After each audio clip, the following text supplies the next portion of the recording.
आज हम बात करने वाले हैं कि क्या गलती की मैंने कि अच्छी मार्क्स आने पर भी मैं सिलेक्शन लिस्ट में नहीं आ पाऊँगा। इस वीडियो में हम यही बताने वाले हैं कि वे गलती जो मैंने की और आप नहीं करें तो आपके लिए बेहतर होगा। मेरी सबसे पहली गलती कि मेरे मार्क्स 67 आने के बाद भी मेरे अंदर एक डर बना रहा कि ये मार्क्स कम हैं, और एक ये अदृश्य डर जो मेरे अंदर उत्सुकता थी टाइपिंग प्रैक्टिस करने की, उसको ख़त्म कर गया,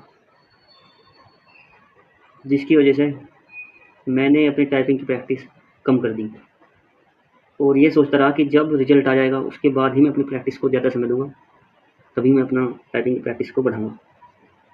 तो मेरी पहली कमी थी कि मेरे मार्क्स कम आने पर एक काल्पनिक डर जो मेरे अंदर आ गया था, और दूसरी मेरी कमी थी कि रिजल्ट आने का मैं इंतज़ार करता रहा, सोचता रहा कि उसके बाद ही प्रैक्टिस को समय दूँगा। बाकी सब जानते हैं कि 5512 में टाइपिंग का समय कितना कम दिया गया था। तीसरी मेरी कमी थी कि मैं किसी तरह हिंदी में स्पीड 32 तो बना ली थी, लेकिन अपने अंदर आत्मविश्वास नहीं बना पाया कि अगर पैनिक नहीं हुआ तो स्पीड 32 ही काफ़ी होगी, क्योंकि मेरी इंग्लिश में तो मेरी स्पीड 50 प्लस थी, वही 50 से एक हाथ कम या ज़्यादा होती जाती थी। लेकिन एग्ज़ाम हॉल में जाते ही मैं थोड़ा पैनिक हुआ और मेरी इंग्लिश की स्पीड 50 से मानो 40 ही रह गई। इंग्लिश की प्रैक्टिस के टाइम पर ही मुझे मालूम पड़ गया कि स्पीड थोड़ी घर के मुकाबले कम आ रही है, और ये विचार मेरे अंदर किसी तरह पहुंच गया। इसलिए हिंदी में भी 32 से कम मेरी रह जाएगी, यह बात मुझे अंदर ही अंदर मेरा मनोबल डाउन कर रही थी।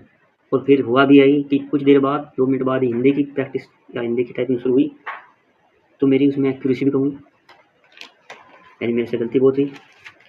और दूसरा जिसका परिणाम मुझे नेगेटिव लगा। तो मैं चाहता हूँ कि आप में से कोई भी ये गलती ना करे जो मैंने की। आप अभी से टाइपिंग प्रैक्टिस में जुट जाएँ और नियमित होकर टाइपिंग की प्रैक्टिस करें। रिजल्ट आने के बाद टाइपिंग में लगेंगे, ये विचार त्याग दें तो ही बेहतर होगा।